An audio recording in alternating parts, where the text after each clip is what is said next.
Well, hello everyone. Becky Sampson here with Divorcing Strong, and I am so excited about this opportunity I have to talk to you tonight.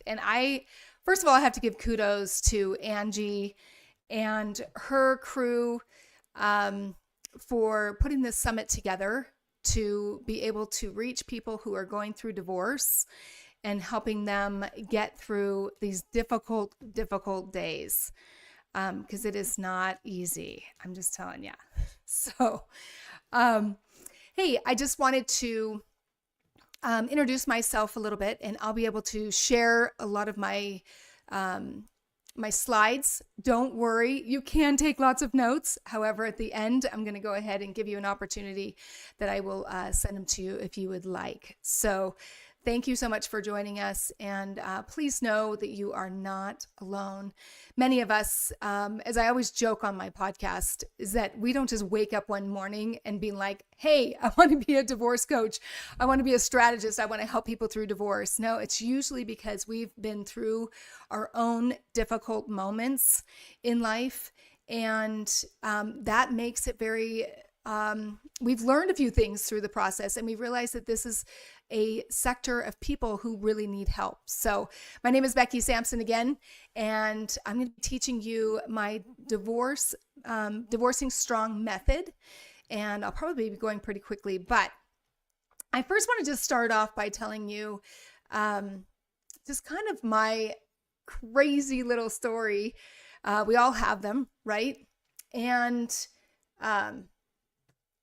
this is me, and it says, I'm the founder of Only Subpoenas, which is a company who helps uncover hidden assets for people going through divorce. But after 21 hearings and 21 subpoenas and 3.5 years in the Hawaii court system, facing 5 attorneys and representing myself for most of it, I won.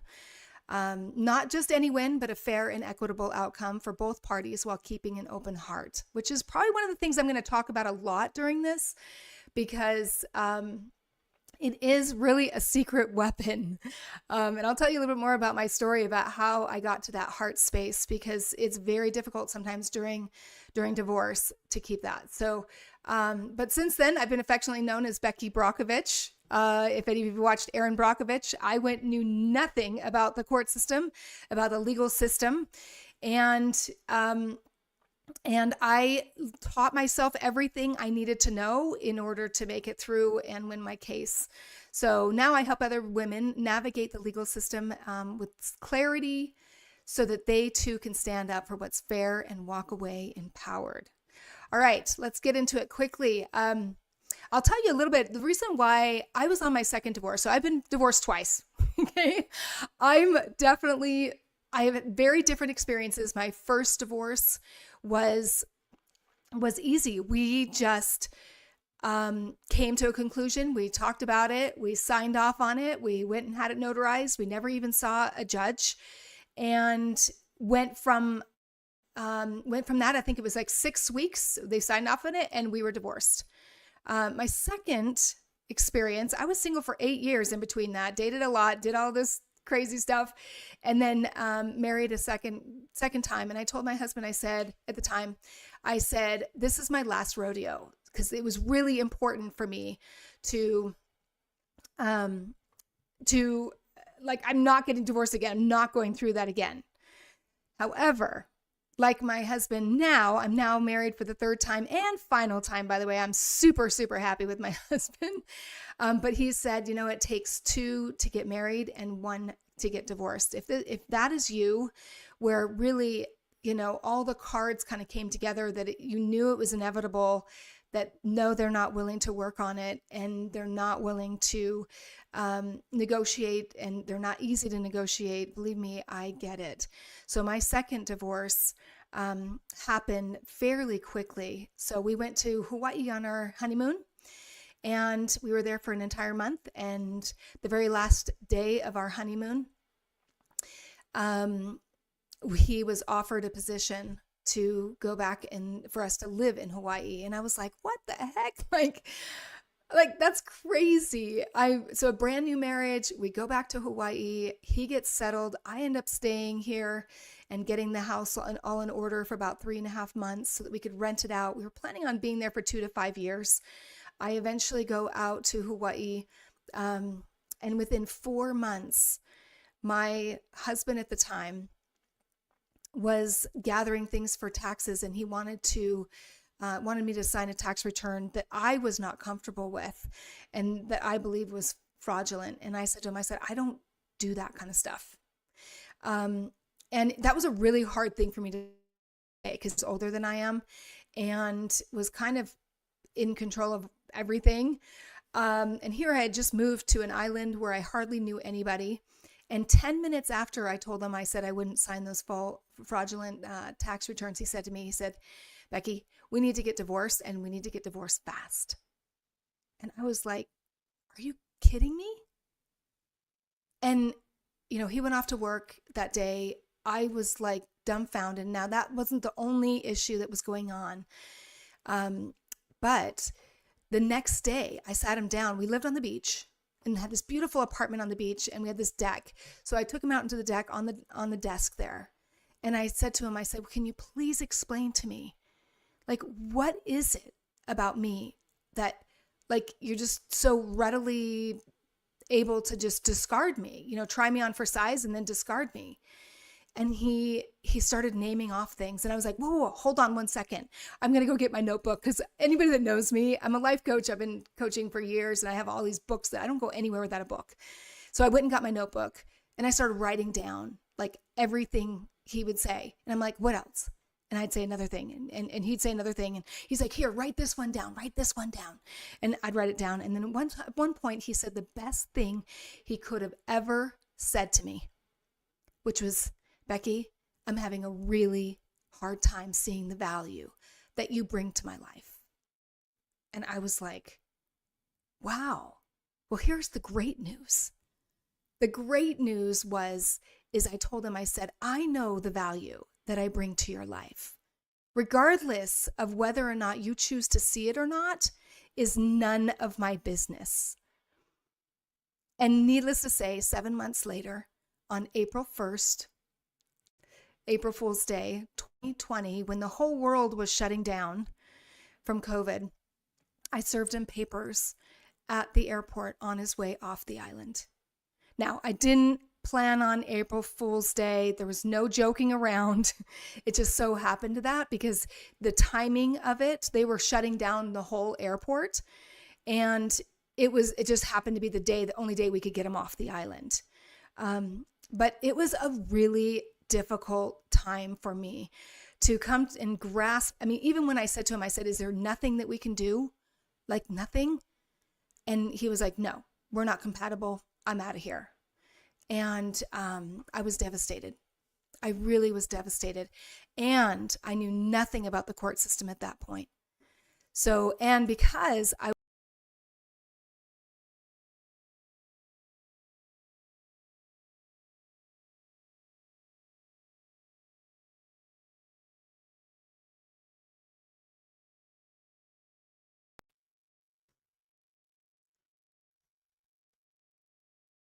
Okay, so sorry about that.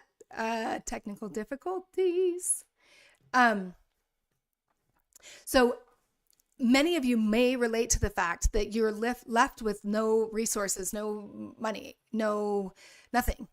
And so it's not that I wanted to, that I literally wanted to represent myself in the court system. I just didn't have the resources to do it. So I'm going to share with you exactly the things that I did and the resources that I found that were free and were able to help me to win my case up against 5 attorneys. When it was all said and done, there was 5 attorneys that were involved in this case. And if that's you, please know, I mean, when I talk to people all day long, there's resources out there that literally will not, I mean, that you can reach out to and get. And I want to empower you. Okay, so we're going to go ahead and get this going. Let's see. All right. So I already went through that. Let's see. Okay, so the S.T.R.O.N.G method is S-T-R-O.N.G. Okay. I don't have like all the time to go into all the details. However, at the very end, I will tell you how you can get these slides if you want to. But first of all, one of the things that I often tell people, and I need right off the gate, out of the gate, when it comes to divorce, whether you have already filed or are thinking about filing, is you've got to stabilize your foundation. For me, when I was going through it, I knew, because I'd been a life coach for so many years, I knew that my self-care was number one priority. And so many women that I talk to out there end up telling me that, oh, I'm always on the back burner. You can't be when it comes to getting divorced, because 44% of women coming out of divorce, this is the statistic, end up in poverty. And as my mom used to say to me, Becky, it's time to pull your big girl panties up and get to work. And believe it or not, I'm actually not for divorce. I just know that when it hits and when it happens, you need to be ready.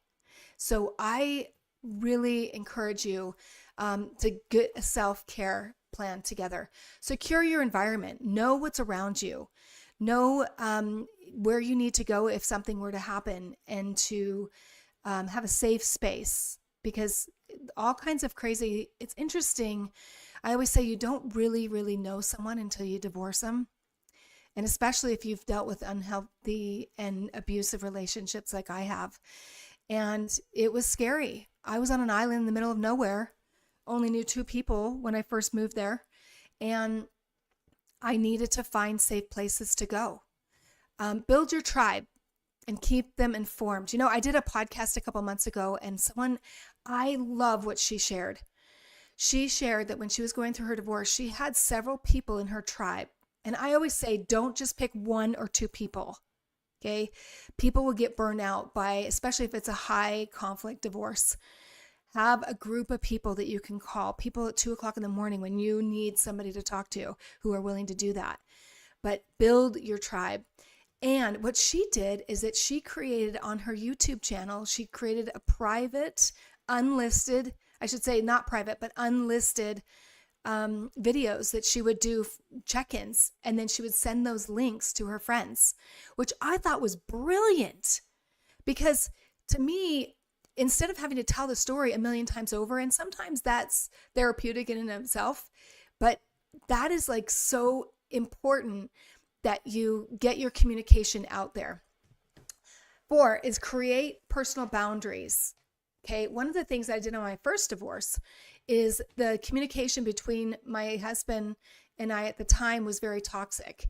I would not open up an email unless I had my girlfriend on the phone with me, where I read it through with her one time.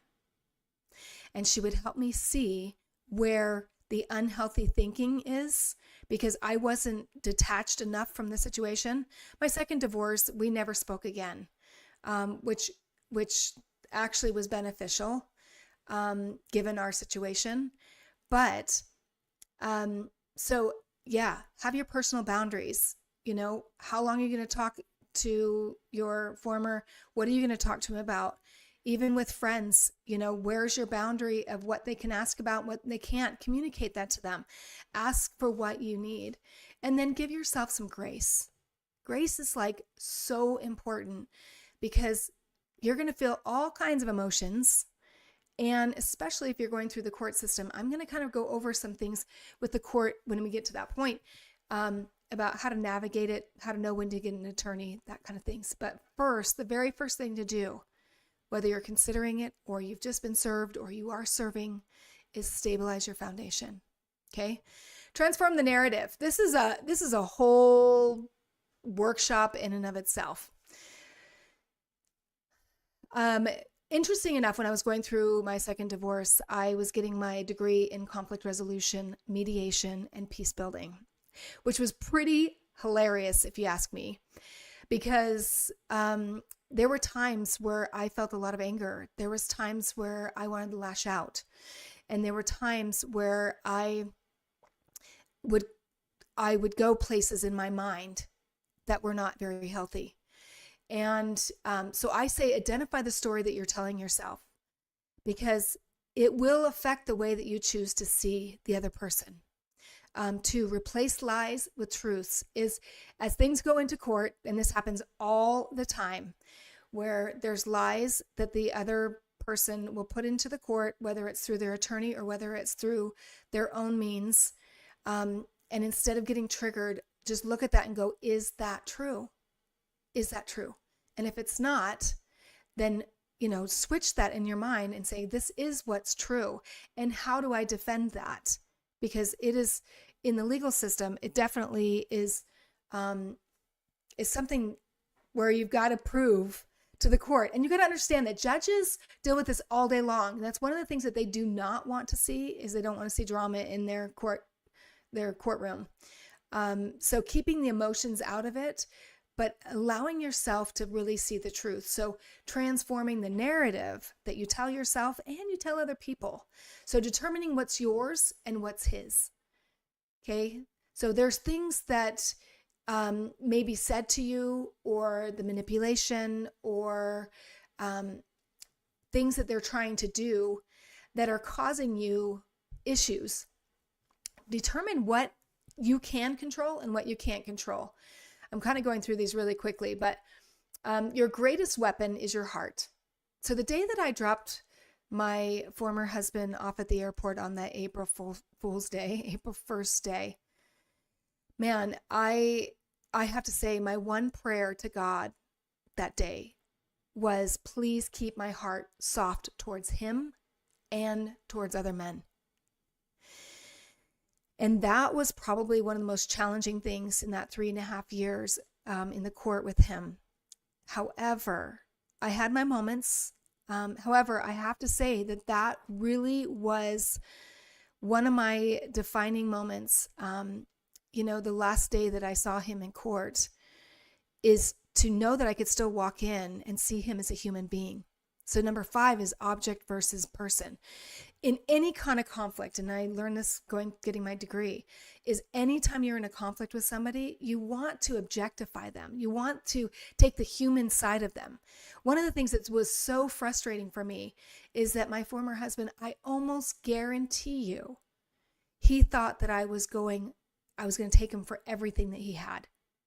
And I had zero interest in doing that. Even to this day, I wish I would have been able to communicate that to him, because he fought so hard to not give me anything. That I knew, and I kept that in the back of my mind. So when I made certain moves and when I did certain things in the court, I would secretively, in my heart, say, look, I love you. I care about you.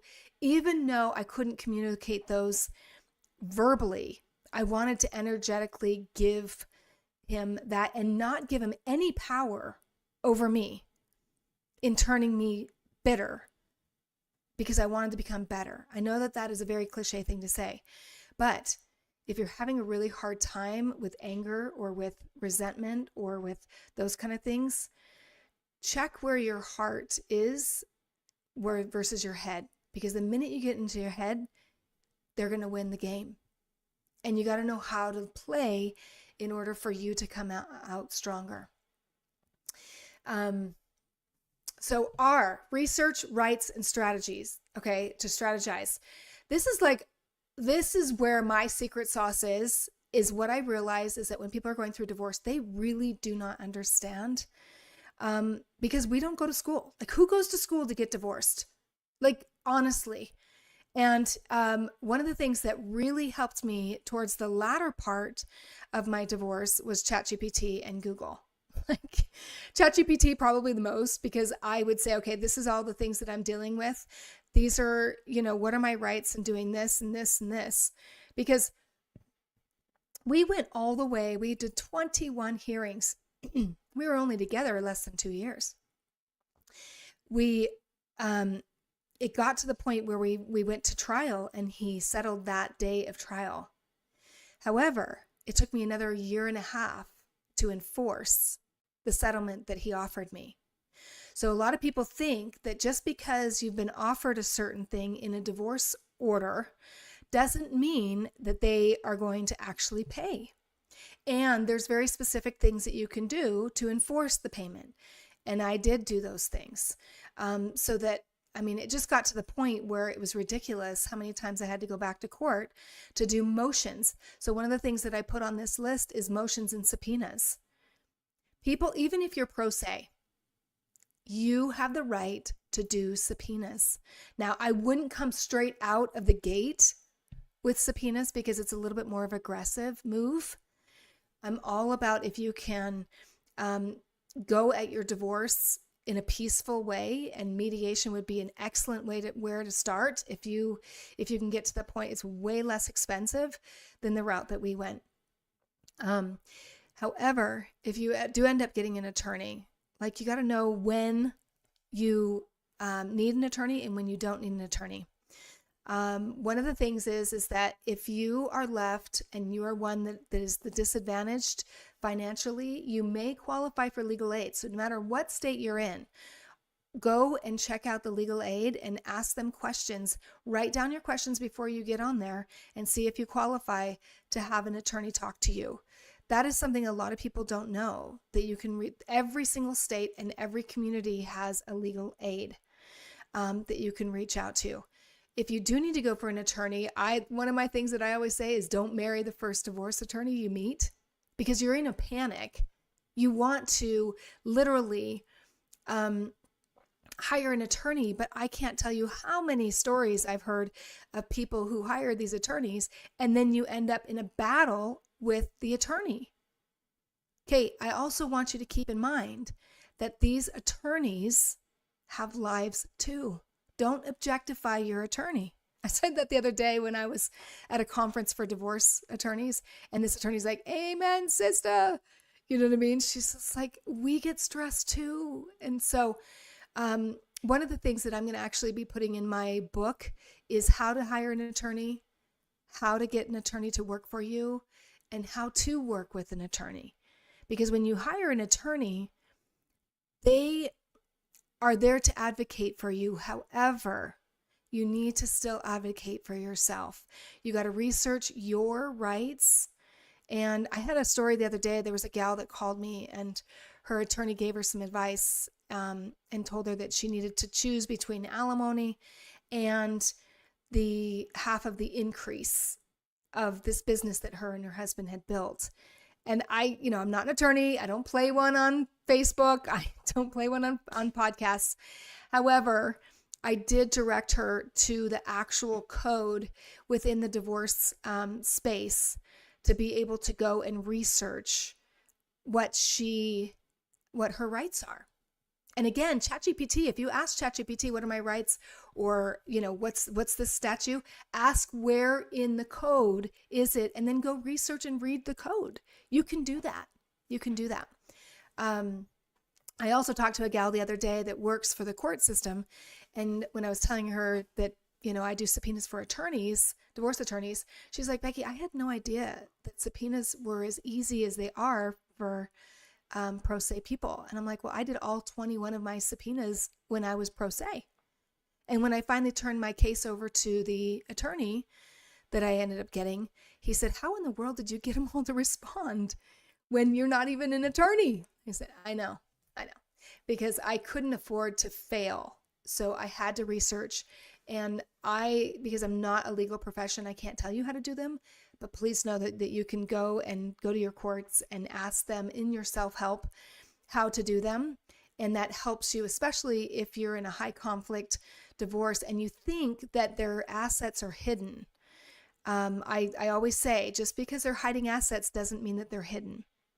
And I truly believe that the fact that I did my subpoenas, and I did that after discovery, I asked nicely for the information I needed for 8 months, wasted a lot of time doing motions and compel all of that. And he refused to give me what I needed. So I just stopped asking for permission and went straight for the information.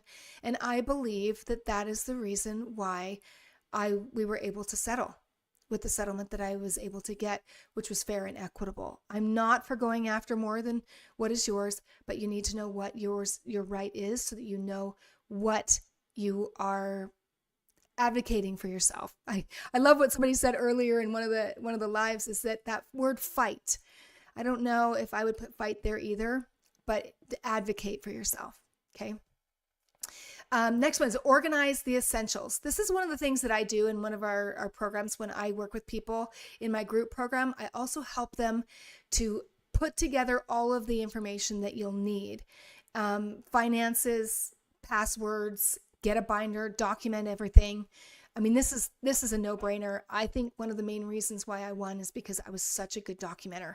Declutter and organize. If you're feeling chaotic, go and organize. I don't even care if it's your sock drawer.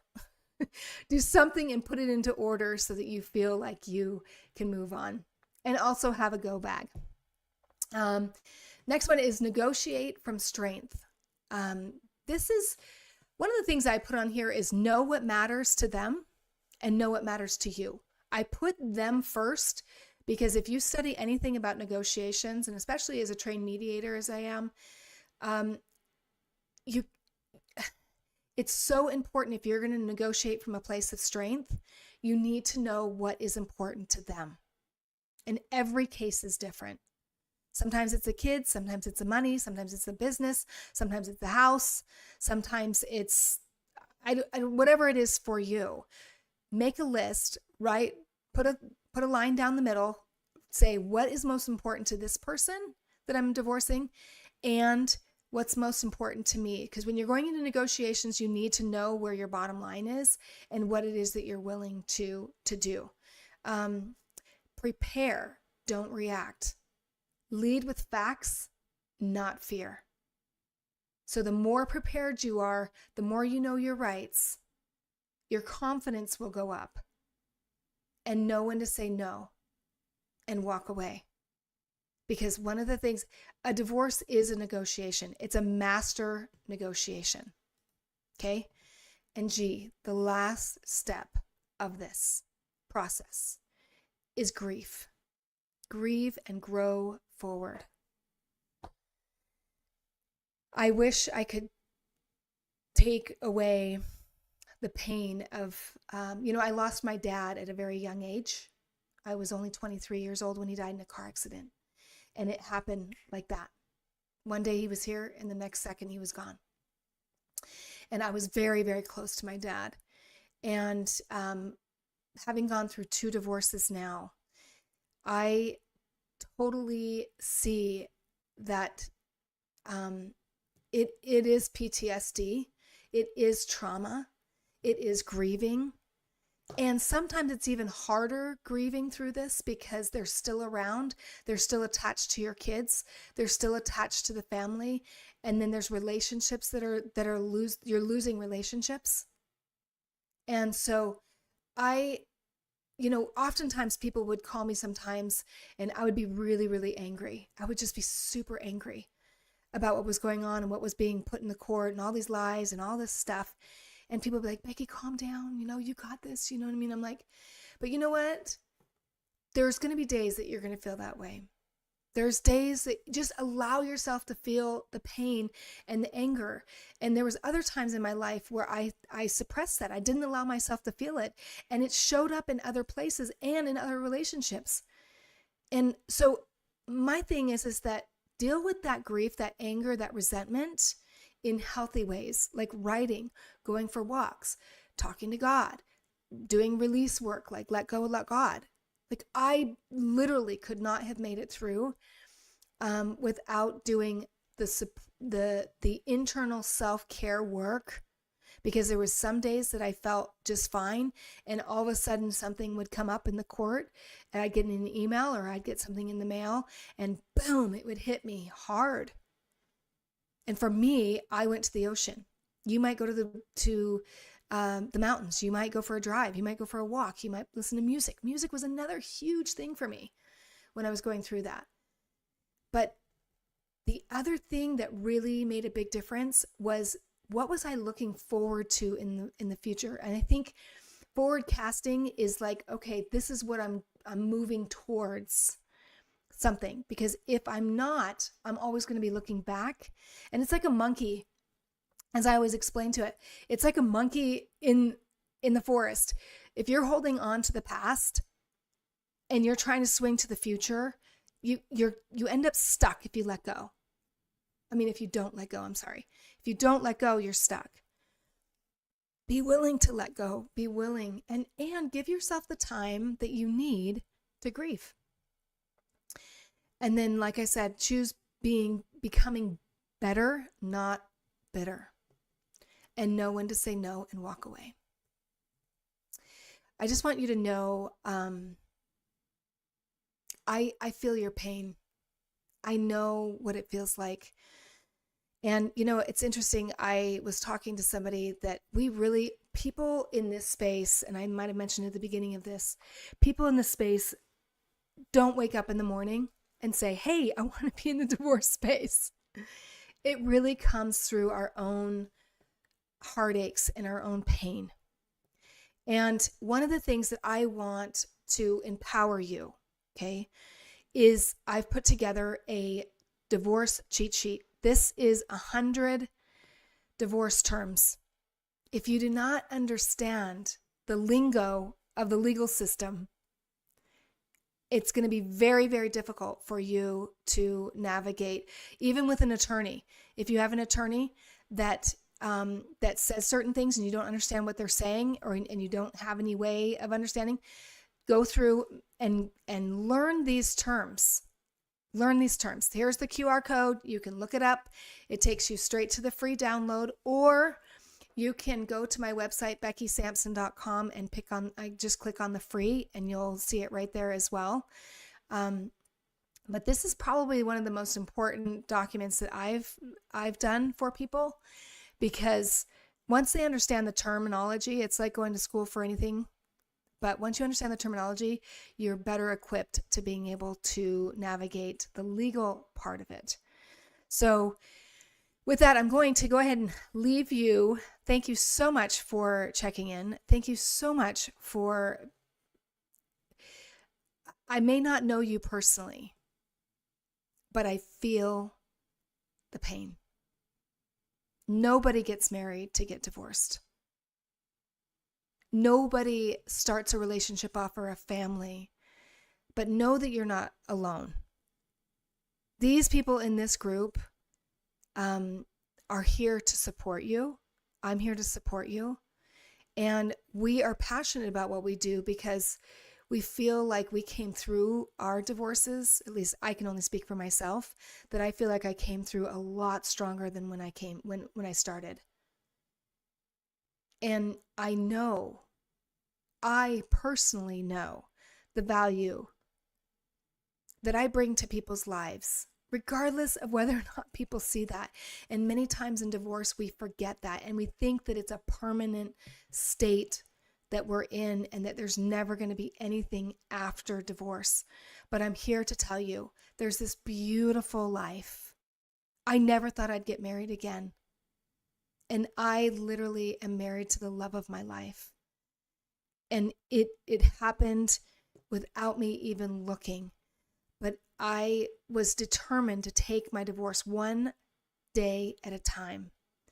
Be the best I could, do the next right step, get the support around me that I needed, educate myself on the rights, and then I could stand strong. And that's what I want you to do. Thank you so much for checking in. Thank you to all the other people on this platform today that gave of their hearts and told their stories, that gave their inspiration of hope, because there is hope after divorce and healing. So thanks, you guys. We'll talk to you later. Get the free download, or reach out to me if you have any questions. I am more than willing to take a call from someone that's going through. I'm willing to be that lifeline because I knew how important it was to me when I was going through it. So thanks for checking in today, and we will talk to you soon.